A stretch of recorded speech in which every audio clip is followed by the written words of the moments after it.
सदन में मुझसे कहने लगे वंदे मातरम पे बहस करो। मैंने कहा बेईमानो, 4 लोगों का नाम बताओ जो वंदे मातरम लगाकर तुम्हारे पुरखे मिल गए थे। 4 के नाम बताओ। वंदे मातरम की बात करते हो, भारत माता की जय की बात करते हो। तुम लोग बात करते हो जिन्होंने अपने मुख्यालय पे 52 साल तक भारत माता का तिरंगा झंडा नहीं फहराया, उनसे कोई देशभक्ति का प्रमाण पत्र नहीं चाहिए। अनशन पर बैठे हुए सोनम वांगचुक जी को मैं नमन करता हूं, उनकी बहादुरी को, उनकी तपस्या को। अभिजीत दीपके जी और उनके सभी साथियों को जिन्होंने जंतर मंतर से नौजवानों को एक आवाज दी है, आवाज दी है पेपर लीक के खिलाफ, आवाज दी है सरकार की तानाशाही के खिलाफ। और ये आवाज हिंदुस्तान के हर नौजवान को सुननी चाहिए। क्योंकि जब अभी मैं बातचीत कर रहा था तो मैंने सोनम जी से पूछा कि आपकी उम्र कितनी है, तो मुझसे कहने लगे कि 59 साल की हमारी उम्र है। 59 साल के सोनम वांगचुक अगर इस देश में पेपर लीक रोकने के लिए अनशन कर सकते हैं तो हिंदुस्तान के हर नौजवान को इनके समर्थन में खड़ा होना चाहिए, खड़ा होना चाहिए इनके समर्थन में। इसलिए कि पीर पर्वत बन चुकी है, अब पिघलनी चाहिए। फिर हिमालय से कोई गंगा निकलनी चाहिए।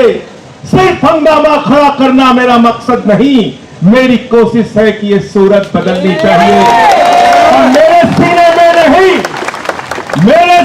में नहीं तो तेरे सीने में सही हो कहीं भी आग, लेकिन आग जलनी चाहिए। बिल्कुल ठीक कहा हमारे दोस्त जॉन ब्रिटोस जी ने। ये देश आजाद कैसे हुआ? आंदोलन की बदौलत आजाद हुआ।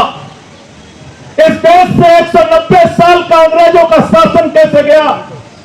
राष्ट्रपिता महात्मा गांधी के आंदोलन से गया, नेताजी सुभाष चंद्र बोस के आंदोलन से गया, शहीद आजम भगत सिंह की कुर्बानी से गया, शहीद सुखदेव, शहीद राजगुरु, शहीद अशफाकुल्लाह, शहीद रोशन सिंह, शहीद राजेंद्र लाली और 16 साल के खुदीराम बोस ने जब फांसी के फंदे को चूमा तब मुल्क आजाद हुआ। ये मुल्क उन लोगों की बदौलत याद नहीं, याद रखना, उन लोगों की बदौलत ये मुल्क आजाद नहीं हुआ जो उस जमाने में अंग्रेजों की दलाली कर रहे थे। नाम ले लूंगा तो मुश्किल हो जाएगी, नाम ले लूंगा तो मुश्किल हो जाएगी। सदन में मुझसे कहने लगे वंदे मातरम पे बहस करो। मैंने कहा बेईमानो, 4 लोगों का नाम बताओ जो वंदे मातरम लगाकर तुम्हारे पुरखे मिल गए थे। 4 के नाम बताओ। वंदे मातरम की बात करते हो, भारत माता की जय की बात करते हो। तुम लोग बात करते हो जिन्होंने अपने मुख्यालय पे 52 साल तक भारत माता का तिरंगा झंडा नहीं फहराया, उनसे कोई देशभक्ति का प्रमाण पत्र नहीं चाहिए। मुझे बहुत अफसोस है कि देश के शिक्षा मंत्री ने हमारे नौजवानों को देशद्रोही कहा। मुझे बहुत अफसोस और पीड़ा है कि नौजवानों को अपमानित करने का काम किया गया जो जंतर मंतर से अपनी आवाज लगा रहे हैं। मैं भारत के प्रधानमंत्री नरेंद्र मोदी और देश के शिक्षा मंत्री से कहना चाहता हूं, ये अपने हक के लिए यहां पर है, पेपर लीक को रोकने के लिए यहां पे है, और पेपर लीक पूरे हिंदुस्तान में रुकवा कर दम लेंगे। ये इनकी लड़ाई उस बात के लिए है। तुम इनको देशद्रोही कह रहे हो? जो भी अपने लिए खड़ा होता है, अपने लिए आवाज उठाता है, वो देशद्रोही हो जाता है। किसान आएगा काले कानून के खिलाफ तो कहोगे किसान खालिस्तानी है, पाकिस्तानी है, देशद्रोही है। नौजवान आएगा पेपर लीक के खिलाफ तो उसको कहोगे देशद्रोही है, देशद्रोही है। मैं तो भाजपाइयों के बारे में कहता हूं, जितना पाकिस्तानी पाकिस्तान का नाम नहीं लेते, उससे ज्यादा भाजपाई पाकिस्तान का नाम लेते। नहीं लेते बताओ? देते हैं कि नहीं देते? देश से प्यार क्या होता है, वो सोनम वांगचुक से आके सीखो, और जीत जीत के जाके सीखो। क्या होता है देश से प्यार? यहां पे जो नौजवान है उनसे आके सीखो, उनसे आके सीखो, थोड़ी शिक्षा तुम्हारी भी बढ़ेगी। लेकिन सीखोगे कैसे? तुम तो दूसरा काम सीखने में लगे हो, दूसरा काम सीखने में लगे हो, स्कूल लूट रहे हो, या नौजवानों को 2 वक्त की खाने की रोटी नहीं मिल रही है, लेकिन तुम लोग स्कूल खा रहे हो, अस्पताल खा रहे हो, सड़क खा रहे हो, बिजली खा रहे हो, पानी खा रहे हो, हवाई जहाज खा रहे हो, समुद्री तट खा रहे हो, गैस खा रहे हो, कोयला खा रहे हो, पेपर खा रहे हो, और तो प्रभु श्री राम का मंदिर भी खा रहे हो।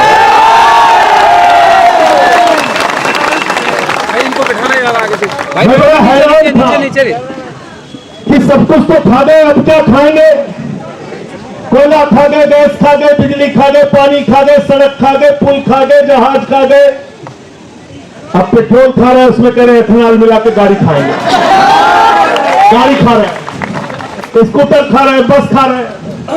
मैं सोच रहा था सब खा गए, अब क्या खाएंगे? कहने लगे संजय सिंह जी गलत फहमी मत पालो, अब हम प्रभु श्री राम का मंदिर खाएंगे, वहां का चंदा खाएंगे। चंदा लूट रहे हैं, चंदा चोरी कर रहे हैं।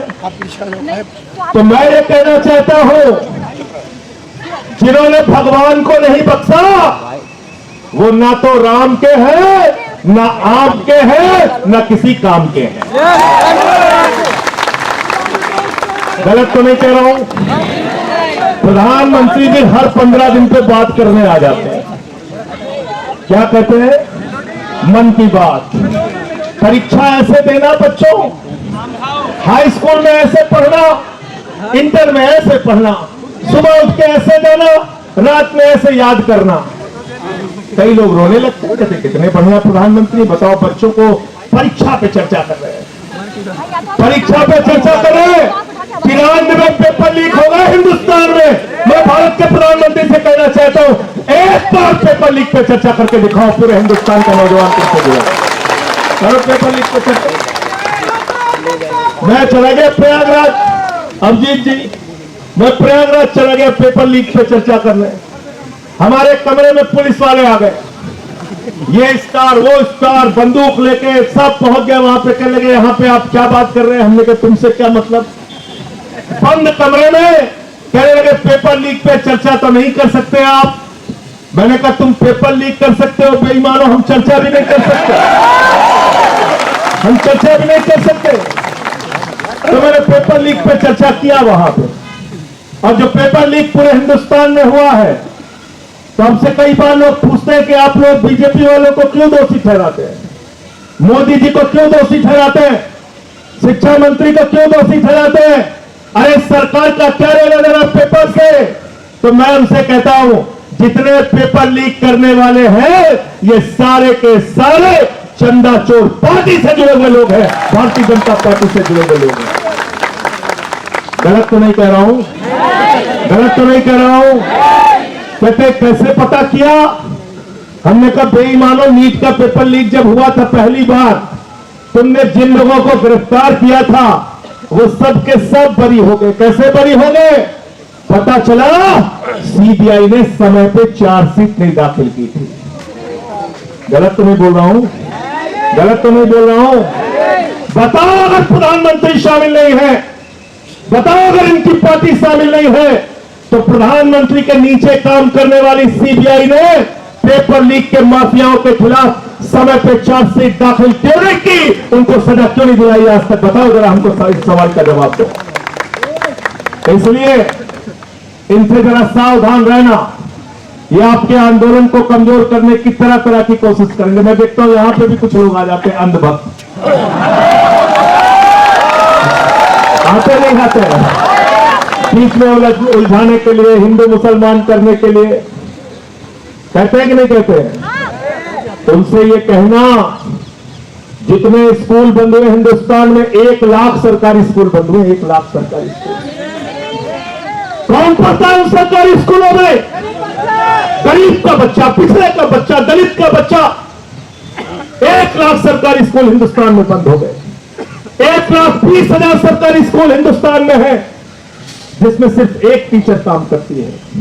90,000 सरकारी स्कूल हिंदुस्तान में ऐसे हैं जिसमें बच्चियों के लिए टॉयलेट का इंतजाम नहीं है।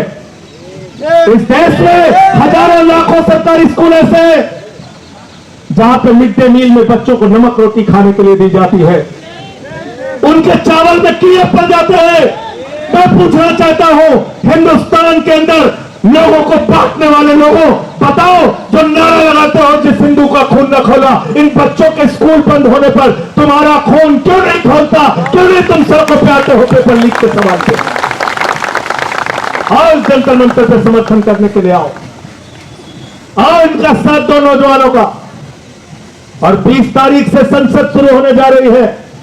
मैं आज इस जंतर मंतर से देश के प्रधानमंत्री को कहना चाहता हूं, जो सोनम वांगचुक का मुद्दा है, अभिजीत गुप्ते का मुद्दा है, हिंदुस्तान के करोड़ों नौजवानों का मुद्दा है, तो उस मुद्दे का समाधान जल्दी से कर दो, वरना 20 के बाद देश की संसद को चलने नहीं देंगे। आपके खिलाफ लड़ाई लड़ने का काम करेंगे। और 50 जानते हैं तो ऐसे ही बदनाम है। ये लोग 3 काला कानून लेके आए थे, मैंने माइक तोड़ दिया। जिस माइक से वो काला कानून पास करने जा रहे थे, मैंने माइक तोड़ दिया, मुझे उठा के सस्पेंड कर दिया। भाजपा नाराज हो गए, कहने लगे देखिए संजय सिंह ने माइक तोड़ दिया, माइक तोड़ दिया, माइक तोड़ दिया। मैंने कहा बेईमानो, तुमने किसानों की हड्डियां तोड़ी है, मैंने तो सिर्फ माइक तोड़ा, ये काला कानून वापस ले लो। नहीं माने हमारी बात। 1 साल तक आंदोलन चला और 1 साल के बाद भारत के प्रधानमंत्री सामने आए, कहने लगे हमारी तपस्या में कमी रह गई।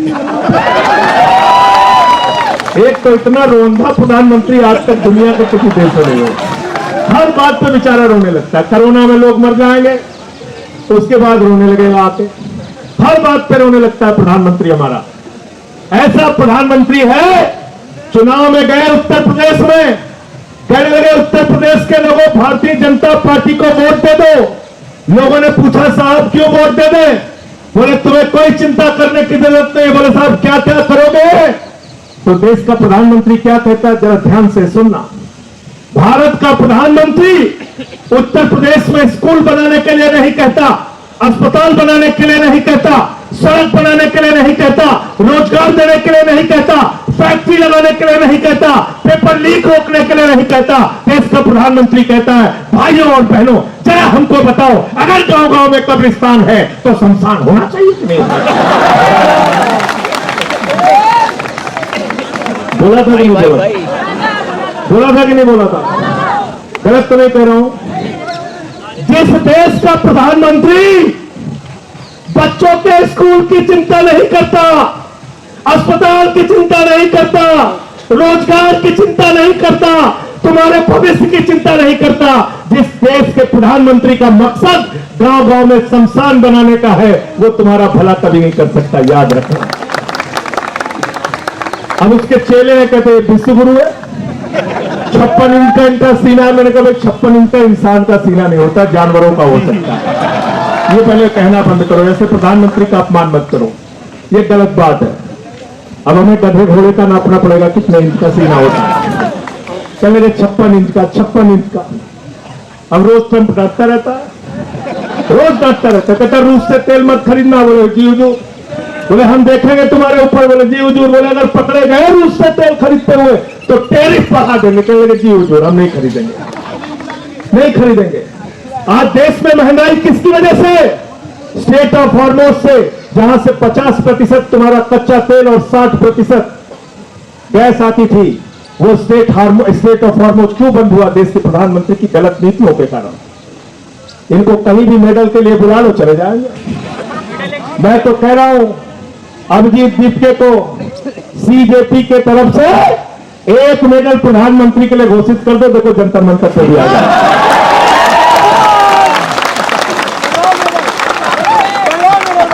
घोषित कर दो 1 मेडल, पेपर लीक मेडल, कोई भी नाम रख दो, आ जाएंगे लेने के लिए। अभी कहीं गए थे, कौन से देश में गए थे? सेशल्स में गए थे। 1,15,000 की आबादी है वहां पे। उसी दिन उन्होंने मेडल बनाया, उसी दिन पहना दिया, प्रधानमंत्री चले आए वहां। इजराइल चले गए 3 दिन पहले युद्ध के, तो भारत के प्रधानमंत्री, उनको पूरी दुनिया में घूम घूम के चिंता है। देश में हिंदू मुसलमान करके लोगों को बांटने की चिंता है। देश के अंदर नफरत फैला के अपने वोट की राजनीति करने की चिंता है। लेकिन पेपर लीक कैसे खत्म हो, इस बात की चिंता अगर प्रधानमंत्री को नहीं है, तो मैं पूरे देश के नौजवानों को आह्वान करना चाहता हूं फिर से एक बार कि एक तरफ 59 साल के हमारे सोनम वांगचुक हैं और दूसरी तरफ हमारा ये भाई, ये नौजवान साथी अब जीत के है, इनके कंधे से कंधा मिलाने के लिए आओ। हमारा ये रंगा भाई है, इनके साथ दो। हमारे एक एक जितने भी साथी हैं इस जंतर मंतर के आंदोलन में, मैं सर झुका के आप सबको नमन करता हूं, आपके हौसले को नमन करता हूं और यकीन दिलाना चाहता हूं कि सिर्फ बातों में यकीन मत रखना। यहां पे बहुत सारे लोग आएंगे, बोलेंगे और चले जाएंगे, लेकिन हम आपके लिए करते क्या है उसके ऊपर पूरी नजर रखना। अगर संसद चली और हमारी और जॉन ब्रिटास की आवाज वहां पर सुनाई नहीं दी, तो सवाल हमसे भी करना, और जो लोग आके यहां पर बड़ी बड़ी बातें करेंगे सवाल उनसे भी करना, सवाल उनसे भी करना। वो शख्सियत आपके बीच में है सोनम वांगचुक जी, जिन्होंने लद्दाख के अधिकारों के लिए लड़ाई लड़ी। हम लोगों की फोन पर उस समय कई बार बातें होती थी। 16 दिन का अनशन इन्होंने किया, 21 दिन का अनशन इन्होंने किया, कई 100 किलोमीटर की पद यात्रा इन्होंने की। आप लोगों ने कई देश के कई हिस्सों में जाके आंदोलन किया, नौजवानों की आवाज उठाई। इस आवाज को कमजोर मत होने देना। आपके सिर्फ जंतर मंतर पर बैठने से पूरी सत्ता कहीं न कहीं हड़बड़ाई, बौखलाई और डरी हुई है, और डरपोक लोग ये सिर्फ पुलिस के भरोसे अपनी छाती चौड़ी करके घूमते हैं। मैं पुलिस के नौजवानों से, मैं पुलिस के जवानों से भी कहना चाहता हूं। हमारे बीच में हरेंद्र यादव हैं, हरेंद्र यादव जी हैं और हमारे साथी हैं। ये सेना में इन्होंने कई वर्षों तक भारत की सेवा की है। मैं आप लोगों से भी कहना चाहता हूं, पुलिस के जवानों से, मैं पुलिस के अधिकारियों से भी कहना चाहता हूं, तुम्हारे बच्चे भी पेपर लीक से परेशान हैं, तुम्हारे बच्चों का भी पेपर लीक होता है। अगर सरकार डंडा मारने को कहे तो डंडा सड़क पे चला के तोड़ देना, बच्चों के ऊपर मत चलाना। ऐसा किया था, एक जमाने में किया था, जब इस देश में आपातकाल लगा था तो उसके खिलाफ जब नौजवानों ने आंदोलन किया था तो पुलिस के लिए नारा लगता था, ये अंदर की बात है, पुलिस हमारे। तो इसलिए आप लोगों को फिर से एक बार आपके आंदोलन को हृदय की गहराइयों से बधाई देते हुए, आपके आंदोलन को नमन करते हुए, इस भरोसे के साथ कि सरकार को आपके आगे झुकना पड़ेगा, आपकी बात, आपकी मांगों को मानना पड़ेगा, मैं अपनी बात को यहीं पर समाप्त करता हूं और चंदा चोरों के लिए एक लाइन कहते अपनी बात को खत्म करूंगा। ये अमन बिक रहा है, चमन बिक रहा है, अमन बिक रहा है, चमन बिक रहा है, गरीबों के तन का कफन बिक रहा है, बाजारों में राधा का तन बिक रहा है। यारो बुरा न मानो तो कह दो, इन बेईमानों के हाथों वतन बिक रहा है, इन बेईमानों के हाथों वतन बिक रहा है। इस वतन का सौदा करने वाले लोगों से आपको लड़ाई लड़नी है। और पीछे से कोई एक गीत के लिए बात कर रहे थे, एक गीत कहते अपनी बात खत्म करूंगा। आप भी साथ देंगे ना हमारा? रुके न जो, रुके न जो, झुके न जो, दबे न जो, मिटे न जो, हम वो इनकलाब है, जुल्म का जवाब है, हर शहीद का गरीब का हमें तो ख्वाब है। रुके न जो, रुके न जो, झुके न जो, दबे न जो, मिटे न जो, हम वो इनकलाब है, जुल्म का जवाब है, हर शहीद का गरीब का हमें तो ख्वाब है। रुके न जो, रुके न जो, जी रहे हैं इसलिए कि प्यार जग में जी सके, प्यार जग में जी सके, प्यार जग में जी सके। आदमी का खून कोई आदमी न पी सके, आदमी न पी सके, आदमी न पी सके। मालिकों मालिकों मजदूर के, नौकरों हुजूर के, फर्क को मिटाएंगे, समानता को लाएंगे। रुके न जो, रुके न जो, झुके न जो, दबे न जो, मिटे न जो, हम वो इनकलाब हैं जो इनका जवाब है। हर शहीद का गरीब का हमें तो ख्वाब है। रुके न जो, रुके न जो, मानते नहीं है फर्क हिंदू मुसलमान का, हिंदू मुसलमान का, हिंदू मुसलमान का। जानते हैं रिश्ता इंसान से इंसान का, इंसान से इंसान, इंसान से इंसान का। जाति के धर्म के, भाषा और देश के द्वंद को मिटाएंगे, समानता को लाएंगे। रुके न जो, हर हाथ ऊपर, रुके न जो, झुके न जो, दबे न जो, मिटे न जो, हम वो इनकलाब है जुल्म का जवाब है। हम शहीद का गरीब का हमें तो ख्वाब है। रुके न जो, रुके न जो, झुके न जो, दबे न जो, मिटे न जो, हम वो इनकलाब है जुल्म का जवाब है। हर शहीद का गरीब का हमें तो ख्वाब है। रुके न जो। भारत माता की इनकलाब, इनकलाब, इनकलाब।